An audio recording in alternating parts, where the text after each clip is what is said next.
네, 이제 우리가 필요한 툴들을 여기에 보시는 것과 같이 다 추출을 해놨는데 여기에 어떤 툴들이 필요하고 설정을 할 수 있게끔 이렇게 다 표시가 되어 있습니다. 자, X 표시로 빨간색으로 X 표시가 되어 있는데 이거는 가공기에서 툴이 하나도 없다라고 인식을 하고 있는 겁니다.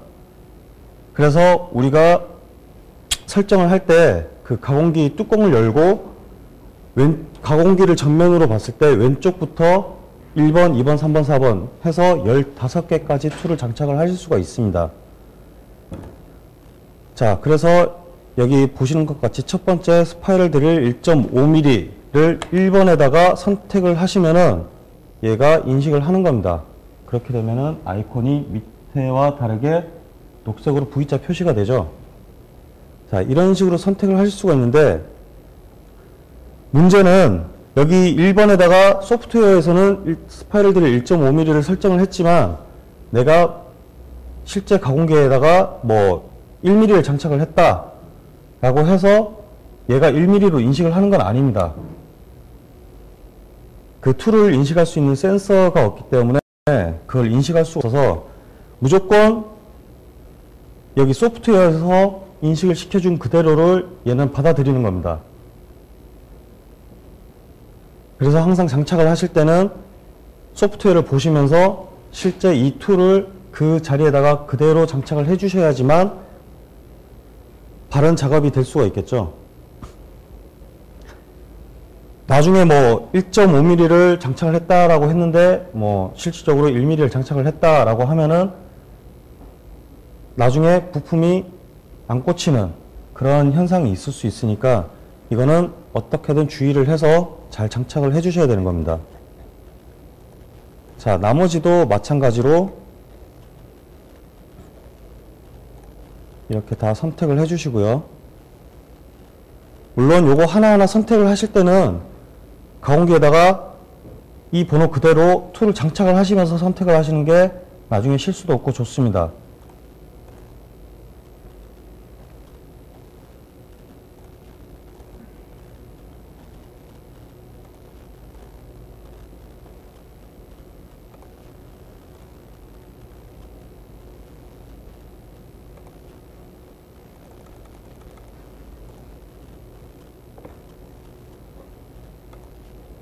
자, 이렇게 다 선택을 해주시게 되면은 옆에 모든 체크박스가 녹색으로 V자 체크가 나와야 이 회로를 정확하게 가공을 할 수가 있는 거고요.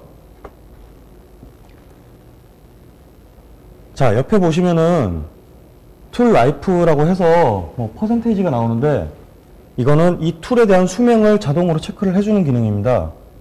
그래서 지금 소프트웨어를 처음 설치를 하고 처음 가공을 하시는 거기 때문에 모든 게 다 0%로 표시가 될 거고요. 이 회로를 하나 가공하고 나서 다시 들어오면은 이 툴에 대한 수명이 퍼센테이지로 다 나오게 되는 겁니다. 그래서 나중에 100%로 찼을 때 이 툴에 대한 수명이 다 됐기 때문에 다른 걸로 교체를 해라 라고 메시지가 띄워질 거고요. 하지만 그렇게 뭐 툴 수명이 짧지는 않습니다. 그래서 요거는 이 툴 수명을 한 번씩 체크를 해 가면서 요 툴을 교체를 해 주시는 것도 하나의 방법이라고 생각을 하고 있고요. 자, 이렇게 툴을 다 설정하신 다음에 자, OK를 누르시고 마지막 단계인 이제 마법사라는 기능으로 넘어가서 실질적으로 가공을 한번 해볼 겁니다. 자, 그러면은 지금 그림으로 보시면은 이게 가공기 내부의 모습이고요. 사람이 손으로 PCB 동판을 들고 있죠. 실제 PCB 뚜껑을, 가공기 뚜껑을 열고 이 그림과 같이 PCB 동판을 가공기에다 장착을 해주시면 됩니다.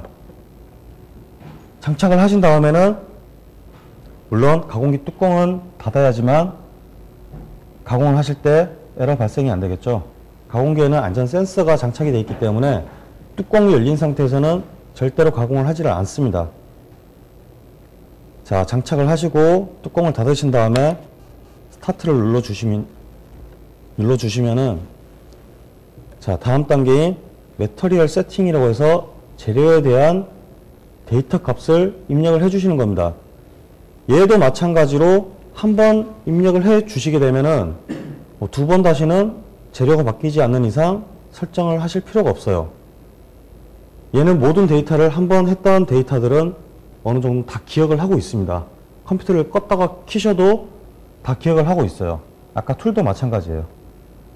가공기에 어떤 툴들이 다 설정을 해놨으면은 그거를 얘가 껐다가 켜도 다 그걸 인식을 하고 있습니다. 자, 그래서 아까 매터리얼 타입은 처음에 설정했다시피 FR4라고 지금 얘가 선택을 해놨고요. 코퍼라고 하면은 우리 PCB 동판의 그 동박의 두께를 얘기를 하는 겁니다. 얘 동박의 두께는 물론 PCB 종류에 따라 다 틀릴 수도 있겠지만 일반적으로 우리 양면 동판의 동박 두께는 38 마이크론 정도입니다. 그래서 요거는 디폴트 값이라고 생각을 하고 입력을 하면 될 것 같고요. 그 다음에 PCB 동판의 두께는 물론 요것도 어떤 걸 사용하느냐에 따라 뭐 1mm를 사용할 수도 있을 거고 1.5mm를 사용할 수도 있을 겁니다. 하지만 우리 교육기관에서 사용하시는 동판들은 보통 다 1.55mm라고 생각을 하시면 될 것 같은데 요거는 디지털 캘리퍼스로 한번 측정을 해 보신 다음에 이 수치를 입력을 하시는 게 맞겠죠? 이 이게 동판의 두께가 따르게 되면은 그 가공하는 깊이가 틀려지기 때문에 요거는 필히 한번 두께를 측정을 해 보시고 선택을 해 주시는 게 좋겠습니다. 자, 이제 밑에 로케이션이라는 게 있는데 요 기능은 뭐냐면은 실제 우리가 PCB 동판의 사이즈가 항상 동일할 수는 없잖아요. 그래서 그 동판의 사이즈를 얘가 선택을 해주는 겁니다. 자, 이게 가공기의 내부 모습이라고 생각을 하시면은 여기 왼쪽부터 1번, 2번, 3번 이렇게 해서 15개까지 툴을 장착하실 수 있다라고 그림으로 보여지는 거고 실질적으로 여기 안쪽으로 보이시는 게 실제 동판 위에 올라갈 수 있는 그 넓이라고 생각하시면 될 것 같아요. 그래서 실질적으로 우리가 뭐 A4 사이즈의 동판을 기본적으로 사용을 하지만 뭐 약간 작은 동판을 사용을 하겠다라고 하면은 그 수치를 다 일일이 재서 기입을 할 수는 없잖아요. 그래서 간편하게 동판의 각 모서리, 양쪽의 모서리만 찍어 주시면은 얘가 그거를 인식을 하게 돼 있습니다. 자, 마우스를 갖다 대고 왼쪽 마우스를 한번 클릭을 해 보겠습니다. 자, 그러면 여기 이렇게 동그란 십자가 모양이 생기죠? 그러면 실제 가공기에서는 헤드가 이 위치로 움직이게 되는 거예요. 그러면은 우리가 육안으로 확인을 해서 그 동판의 외곽 모서리를 확인을 하면 되겠죠. 그러면은 이쪽에 만약에 헤드가 동판 안에 올라와 있다 라고 하시면은 여기에 보시는 것과 같이 이게 동판이라고 생각하시면 되고요. 우측 모서리를 이 위치로 설정을 하겠다. 그러면 여기 지금 요 색깔 있는 사각형 보이시죠? 이게 이쪽으로 모서리가 생길 겁니다. 자, 이렇게 하나가 생기고요. 반대로 마찬가지로 왼쪽 하단을 클릭을 해서 헤드가 이 위치로 움직이게 되면은 이거를 다시 한번 육안으로 확인을 해서 헤드가 동판 위에 올라가 있다 라고 보여지면은 마찬가지로 왼쪽 하단에 이 위치로 설정을 하겠다 클릭을 하시게 되면 이 선이 하나 보이시죠? 이게 실제 동판의 사이즈라고 생각하시면 됩니다. 이렇게 동판 사이즈가 제각각이어도 이런 식으로 설정을 하시면은 된다는 거죠. 그래서 이 데이터가 있는데 이 데이터가 이 동판 안에만 들어가면은 작업이 가능하겠죠. 만약에 이 동판을 벗어나게 된다면은 얘가 작업을 못 할 겁니다. 리미트를 벗어났다고 해서 에러 메시지가 나올 거고요. 자, 이렇게 해서 실제 요거는 한 번만 설정하면은 두 번 다시는 크게 설정할 필요가 없기 때문에 넘어가시면 될 것 같고, 예, 동판 사이즈만 잘 확인하셔서 클릭만 잘 해주시면 됩니다. 자, 다음 단계로 넘어가시면은, 자, 플레이스먼트라는 게 창이 나오는데요. 자, 이게 마지막 단계예요. 실질적으로 이것만 끝나게 되면은 실제 가공을 들어가는 겁니다. 자, 만약에 이 데이터가 가공기의 바깥쪽으로 데이터가 사라져 버렸어요. 그럼 우리가 데이터를 찾을 수가 없잖아요. 이 플레이스먼트라는 메뉴에서 여기 셋 센터 아이콘을 클릭을 해주시게 되면은 데이터가 어디 있든지 간에 무조건 이 동판의 센터로 데이터가 옮겨지게 되어 있습니다. 자, 눌렀는데 데이터가 다시 들어왔죠. 이런 식으로 무조건 얘는 센터를 잡아주는 역할을 하는 거고, 그 다음에 이 데이터를 손으로 클릭을 해서 드래그로 내가 원하는 위치에다가 옮겨놓고 작업을 하실 수가 있습니다. 만약에 이쪽 왼쪽 상단에 제가 데이터를 한번 작업을 해서 이 위치에는 작업을 할 수가 없어요. 그럼 다른 데다가 작업을 하시면 되겠죠. 그래서 이때 데이터를 내가 원하는 위치에다가 옮겨주시면은 내가 원하는 위치에서 이 데이터를 작업을 하실 수가 있는 거예요. 이렇게 생각하시면 되고, 밑에 있는 메뉴는 뭐냐면은 이 하나의 데이터를 저희가 불러왔지만 이거를 두 개가 필요하다, 세 개가 필요하다 이런 경우도 있잖아요.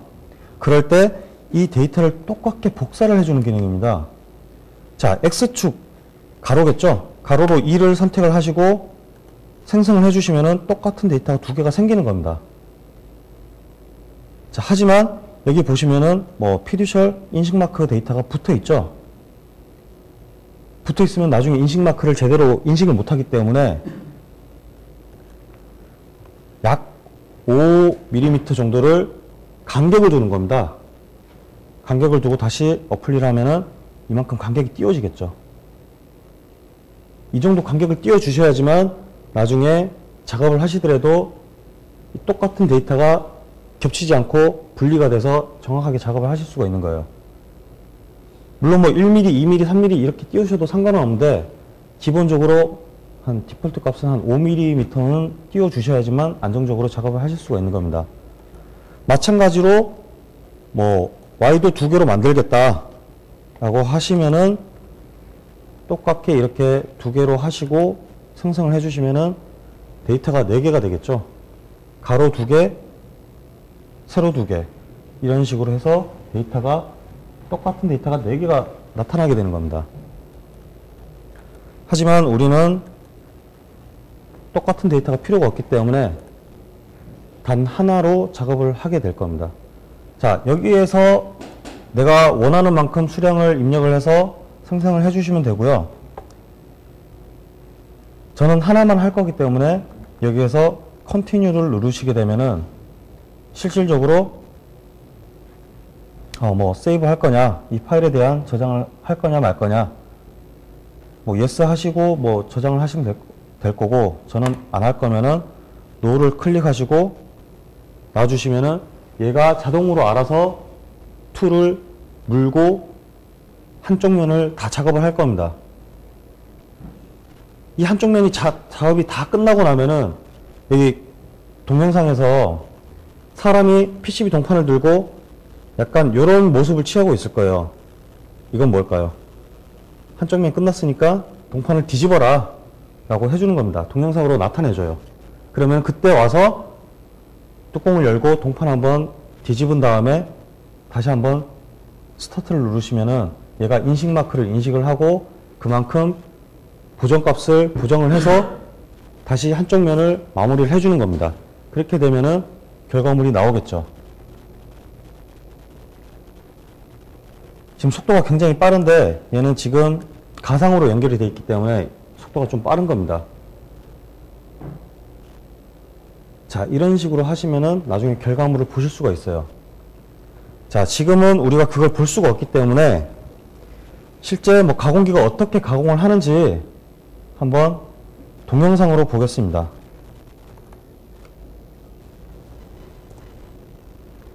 자, 이게 실제 얘가 지금 필요로 한 툴을 물고 깊이를 측정을 해가지고 가공을 하는 겁니다. 지금 이 툴 같은 경우에는 지금 드릴이기 때문에 지금 계속 위아래로만 움직이죠. 구멍만 뚫는 작업이기 때문에 이렇게 보여주는 겁니다. 자, 이거는 뭐 우리가 불러들인 데이터를 얘가 지금 어느 포인트에서 작업을 하고 있는지 이 십자가가 알려주는 거고요. 내비게이션 기능이죠, 내비게이션.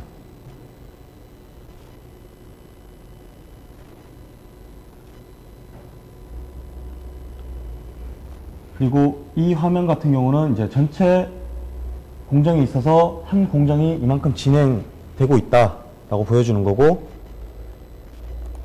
아까 말씀드렸다시피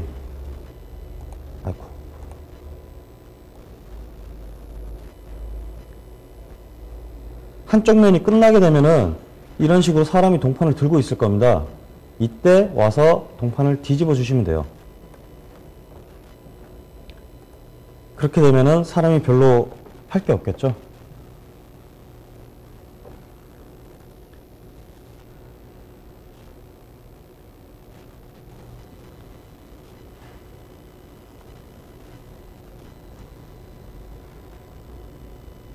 자, 이거 같은 경우는 이제 패턴을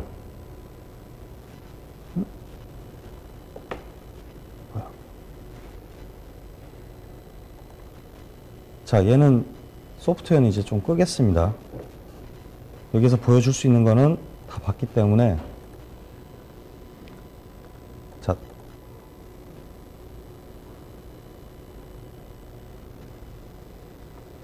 지금 이 모습은 이제 그 패턴을 그리는 거예요. 지금 얘가 이제 왔다 갔다 위아래로 움직이지 않고 그냥 한쪽에서 계속 움직이고만 있죠. 요거는 그 패턴을 얘가 지금 그리고 있는 겁니다.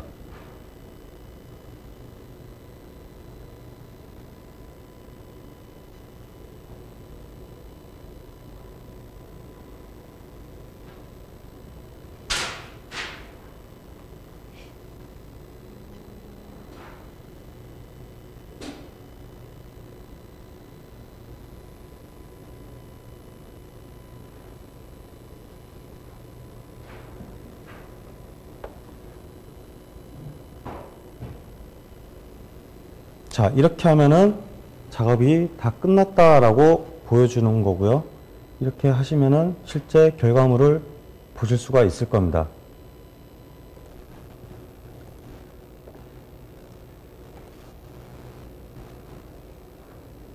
네, 이상으로 오늘 교육은 마치겠습니다.